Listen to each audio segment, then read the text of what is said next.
Well, good morning, everyone. My name's Jeramie Tabor. Today I'm going to be doing a quick session on taking charge, making a decision, and defining a vision. This is really the first step in what I call my wealth building class.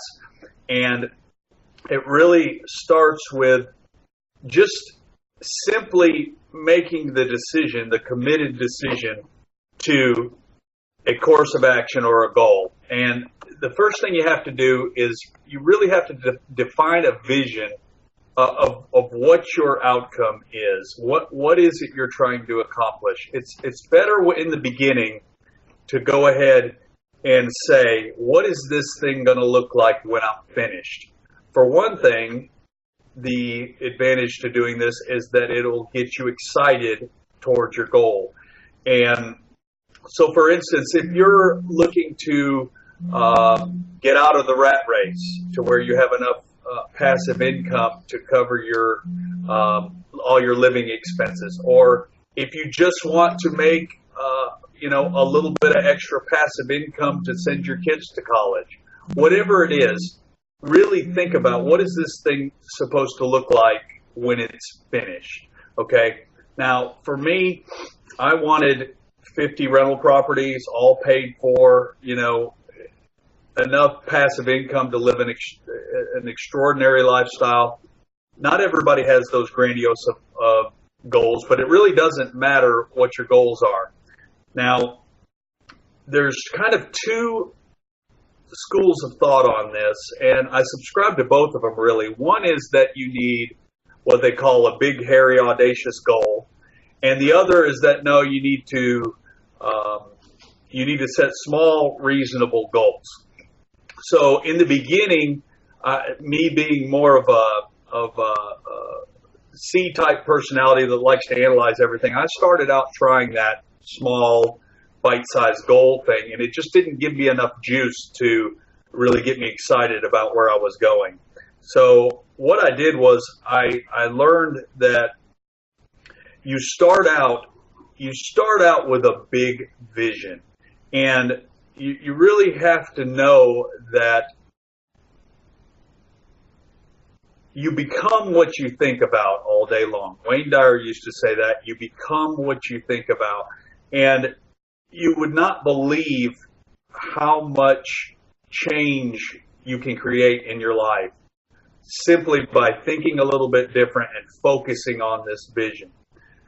As I've said in the past, I was literally straight out of high school. I grew up in a poor home,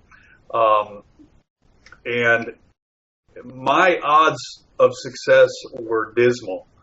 And I've been able to build multiple businesses and have multiple rental properties, and I'm able to spend time with my family when I want to, and I travel, 6-8 times a year to various things. And, people ask me all the time, wow, how did you create all this stuff? But really, looking back, I just bought in to these simple principles that so many people teach. Tony Robbins, Wayne Dyer, Stephen Covey. There's a wealth of knowledge out there that is available to all of us. And I just was one of the believers. I was just one that believed. Now, there's the skeptics out there that look at that stuff and say, oh, that's just a bunch of hogwash. But look at their results. Look at where they are in life. Look at how much change they've made, and you can really see. And I'm here to say that there really are no limits to what you can create. When I was starting out in the real estate business, I can remember thinking to myself, I just want to get 2 sales a month. If I get 2 sales a month, then I can replace my construction job that I'm in. And I remember asking one of the agents, do you think this is possible? Can I start out and immediately start getting 2 sales a month? And I mean, we are now doing 100 deals a month. I mean, I've gone from 2 sales a month to 100 deals a month with my company. And when I first got into Exit and bought my little franchise, I remember thinking, can I make this thing profitable? Will I be able to, there were 700 other franchises in the United States with Exit. And I remember thinking, I just want to be able to be a profitable franchise. Little did I know I would own the highest grossing office in the entire country. I mean, this is a dumb kid from upstate New York that didn't go any further than a high school diploma. And I really, really believe that it was just because I believed. I bought in. I bought in to these claims that if you set your goals and define a vision, it doesn't matter how big the vision is. Every person that has achieved greatness, Walt Disney, Bill Gates, they had a vision and they put their pants on like we do every day the same way, or they used to. And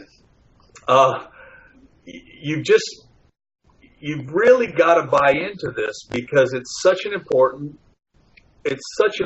idea. I find myself, here I am. I have one office, a highly productive real estate brokerage. Okay.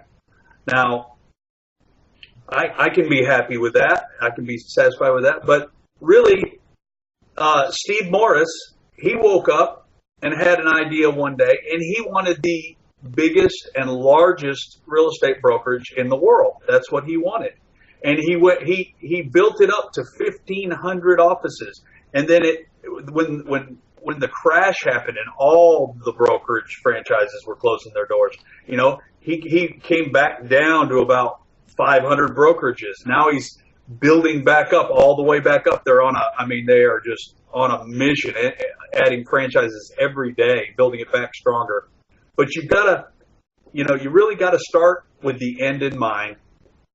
And then even if you don't know how you're going to accomplish it, that's the thing. You will not know how you're going to accomplish what your goal is when you start out, if it's a big goal. So here I am wanting to, just have one successful brokerage, and then there's somebody out there that wants 3,500 brokerages by the end of 2020, and that's Steve Morris's goal. And he's no different than I am. Every morning he wakes up, does his stuff, and gets to work. The difference is the vision. His vision is much bigger than mine. And I'm not saying you have to have that big a vision. I'm just saying have more belief in what it is you want to accomplish. And ask yourself, if a fairy godmother came down and just would wave a magic wand and give you what you really would like to have in your life. And it doesn't have to be monetary necessarily. It doesn't have to be materialistic.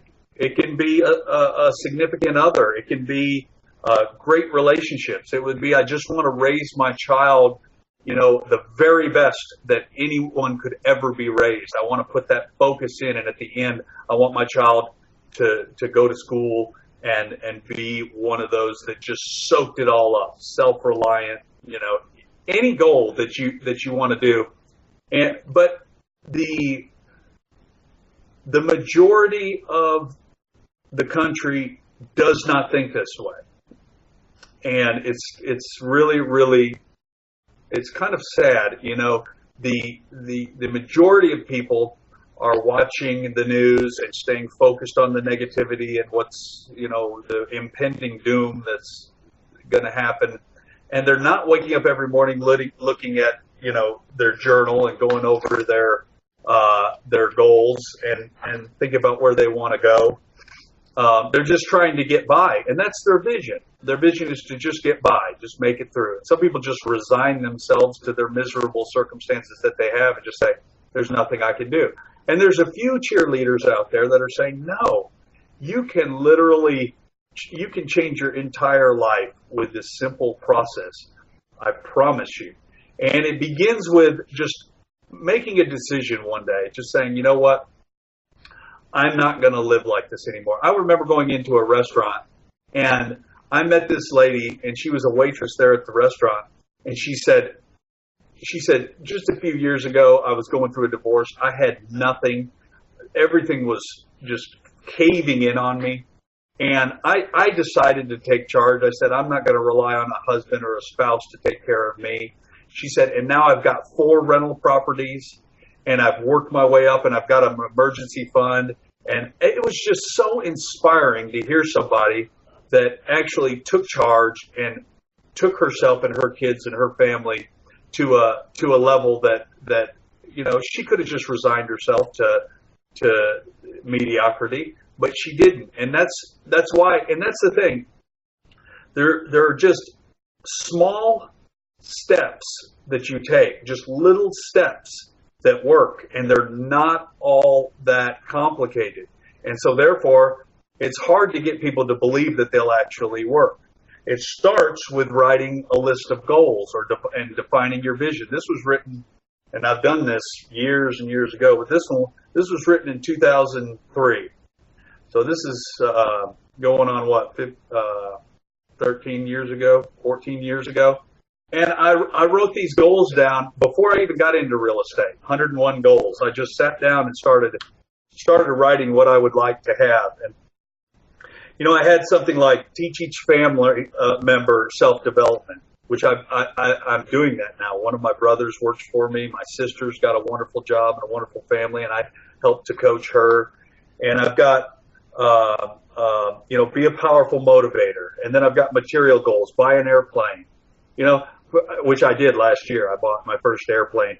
But back then, the idea of buying an airplane, oh my gosh. I mean, it was, if you had asked 100 people, will Jeramie own, Jeramie, that guy that's out there operating that Bobcat, will he own an airplane? They'd laugh at you. Buy a large farm with a big brick house. I have 15 acres now with a 6,500 square foot house in the middle of Murfreesboro. I would have never thought you do these things now. This was in 2003 I wrote this. And so it takes time for some of these big things. But some of the smaller things, like buy a camera, build a business, buy my wife a Corvette, take my wife on more romantic dinners. I mean, just focusing on good things you can do for your family and defining a vision. And that process, it is so powerful. One of our coaches, Alice Baker, when the downturn happened, I hired this lady, and she was a professional personal development coach, and she had my agents selling real estate and doing things I had 2 moms that were basically single moms.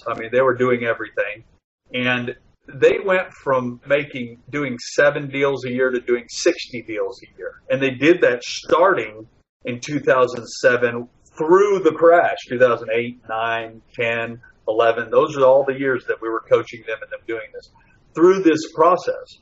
Now, to back up, once you have actually defined a big vision, and it can be simple, it can be, I want to be debt free. I want no one to have claim to any of my assets. I want to work through this relationship that I'm having difficulties in and turn it into a blossoming, fruitful relationship. All of these things, if you write it down, there's something about writing it down and making a commitment and defining a vision that puts the process in motion. And when you do that, it's kind of a cause set in motion. You have started the wheels turning. Now, a lot of times, especially if you're in a funk or something, you think this isn't going to do anything. This is a waste of time. But you really have to know that it does work. Once you define the vision and what your outcome is, you do have to start working backwards and saying, what do I need to do to start making this happen? And that's where the smaller, achievable goals starts. So you define this big vision, and then you break it down. Like I had the vision that I wanted to be a business owner, and I had the vision that I wanted my passive income to exceed my living expenses. And that starts one rental property at a time, or if you're with Exit, one sponsoree at a time. it and even if you set a goal to buy, my wife and I, our goal was to buy 2 rental properties per year, and we've hit that. We've been married. Next year will be 20 years, and we're right on track to have. Now, some years we didn't buy any. Some years we bought 10. Some years we bought 1. So it wasn't exactly 2 every single year. But if you just set a small, realistic goal, and then just go to work on it a little bit at a time. This class right here can teach you how to be one of the 3% or one of the 5% of Americans that can actually retire when it comes time to retire. The number of people in America that can afford to retire off the income of their own personal resources when it comes time to retire in America is 5%. 5% are independent when it comes time to retire. 95% are dependent, either on the government or someone else. That is insane. This is the richest country in the world, and 95% of the people are dependent. It's only because of this belief in mediocrity. It drives me crazy. I hear people saying things like, well, I couldn't make that work, or well, no, I tried rental property, but it doesn't work. These things are, you've got to get around the believers and just really stay loyal to your vision. And as silly as it sounds, if you at the end of this class actually take action, pull out a piece of paper and define your vision, you are literally in like the 1/10 of 1% that actually take action on anything. These simple little things put you into the category of doers, where most of the masses will do nothing. They'll go on and go just do the next thing and take no value, no action. Basically say, yeah, that was good talk, that's motivating, and do nothing. So that's where the paring it down and coming up with the smaller goals comes in, because after you've defined your vision, all you need to do is just start taking steps in that direction. Okay, they say the journey of 1,000 miles begins with a single step. This is what I do when I get a big idea. Like, for instance, I get a big idea. I want to develop some property. The first thing I do is just pull up the MLS and take action. Pull up some pieces of land and start researching a couple pieces of land.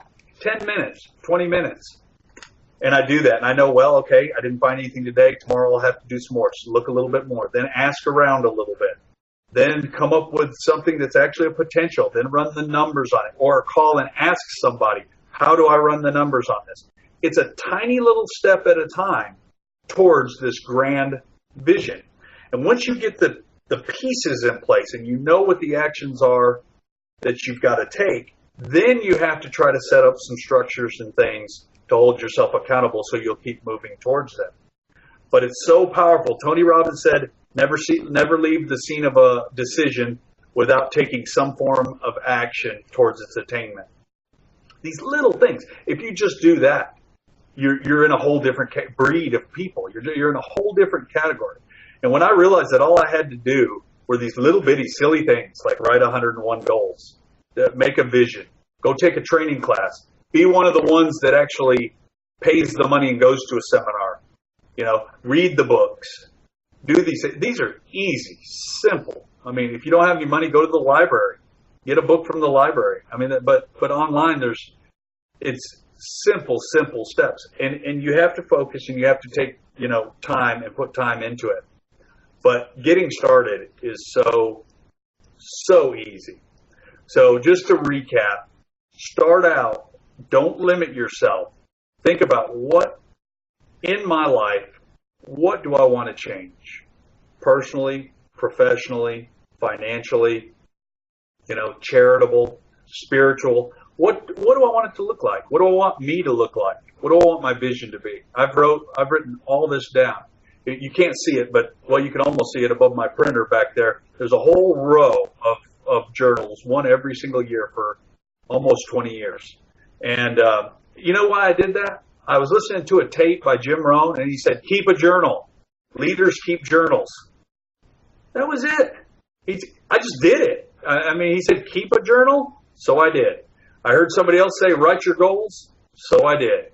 I heard people say, be studying and learning as much as you can. So I did. And you go to a training class, or you look, and you'll see out of every training class of 25, 30 people, only one or two will actually do anything. Boy, it's easy. It's easy to set yourself aside. Gosh, make one phone call, and you're automatically in the 1%. You know, I make it sound so easy. It's obviously, it takes work and it takes time, but you really don't have any limitations on where you can go regardless. I mean, I truly believe that in America, that you don't have any limitations. And I don't believe that I have any limitations. Now that we see who can get elected president, I think I could even get elected president. So I don't have I don't have any limits on my thinking process anymore. Maybe I should be out there building 3,500 brokerages. You know, I certainly think that if I started putting my mind towards it and put my focus on it, I could do that. Will I do that? Who knows? Questions? Yeah, I have a quick question. Yes, sir.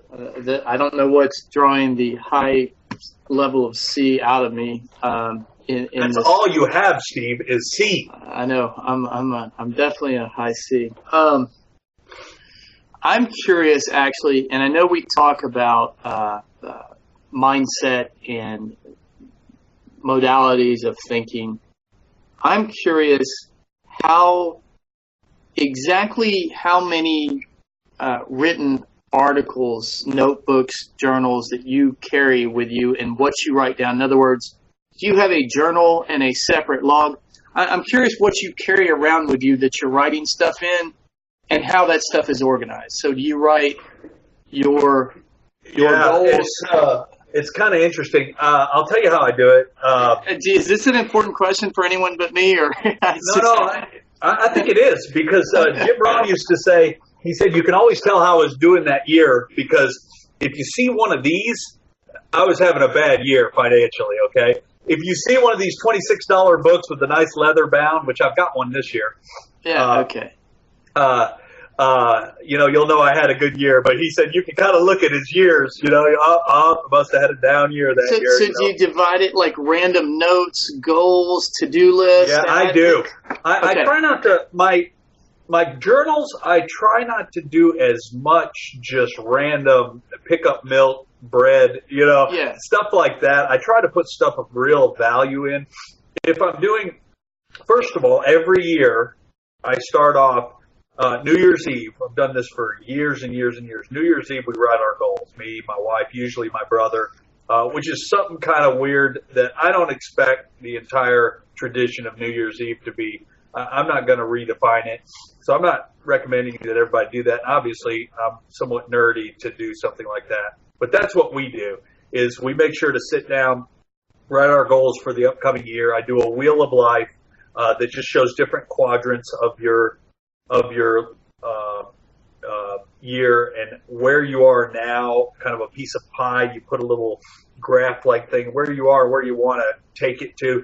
Usually, if sometimes the financial will be doing really great, and maybe I let my health slide a little bit, or maybe I rocked it out with my health and just focused on being at the gym all the time, and my financials, usually it's hard to get it exactly perfect, but I get a kind of a scope on where I'm at in the various areas of my life, and then I define that vision, set my goals. I do kind of a 2 or 3 main goals that I want to achieve for that year. And then the rest of the stuff I'm writing in my journal is usually, I try to do a lot of training classes and seminars and it's notes from that. But it can also be like if I'm evaluating a rental property and using a specific formula, I'll do a page of numbers and stuff like that. Because I know when I go back and look, or when I die, when somebody goes and backs and looks at my my journals. I wanted to be able to kind of see what was going on in my mind, you know. So you only have one physical book that you carry around that you write things down in. I do, but now my task lists, my daily task list, I do that on OneNote. This is important to me. Yes. Yeah, I do that on OneNote. OneNote on my computer. It's like Evernote. Okay.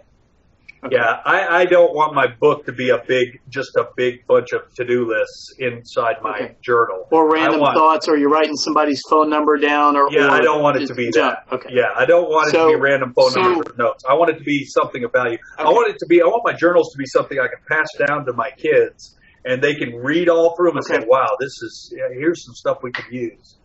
All right, so journal is more business. You're a big organization. Your actual to-do list is not in your journal, and so really you have two forms of places where you have thought dump, brain dump on paper for the sake of vision or organization. One is your journal, which is you're putting your goals together, big picture. You know, you talked about the wheel of life, which is talking about your financial, spiritual, physical, family, relationships, all of these things. You focus on improving each of those. So your journal is your big picture, but you just use OneNote for your to-do list. Yes, I do. Now, the only caveat to that is I will, in my journal, do what I call capture lists periodically, which is like regrouping. If I'm doing a big picture capture list is kind of like a random dump of just everything, Gotcha. Okay. In all areas. You've talked about this before. Yep. Yeah. Okay. I will do a capture list from time to time in my journal. So you can go back in my journals and say, oh, these are all the projects and things he was working on and what was important. But I don't just do daily to-do lists in there. Because I don't want it to be filled with that. But some people are a lot more structured with it. And Jim wrote, he said, I started out, I used to have a different color for business, different color for personal, and I used to have them in 3 binders and categorize. He said, now I just dump it all down. I just dump everything, So he's actually putting it all in just one book. Yep. His tasks, everything. Yep, okay. Yep. That's what he did. And so that's kind of how I do it. But, I just got told, you remember that story that they told about the Harvard study that they did where they went back with this group of Harvard seniors and they looked at the percentage of people that actually had written goals, and it was only 3% that had written goals. And another portion of them had goals and another didn't have any goals. But the 3% that had written goals over like a 20-year period had accomplished more than the other 97% combined. So they attributed it to the act of writing this stuff down. And I just, I was too dumb not to believe it. I just, that's something my ignorance is probably one of my best things. I didn't have that cynicism, and so I just did it. Just like when I got into real estate, I didn't realize you were only supposed to do 5 or 6 transactions your first year. I was too dumb to know that. So I went out and did 25. So, had somebody told me, look, you're only going to do 5 or 6 your first year. And if I believed them, that's probably what I would have accomplished. But that goes back to the whole premise. You've got to really define a vision and not limit yourself. Any other questions? I'm good. Thank you very much. No, Jeramie, thank you. That was great. Yes, sir. Well, I hope I gave you something of value, and look forward to rolling through the next modules with y'all here soon.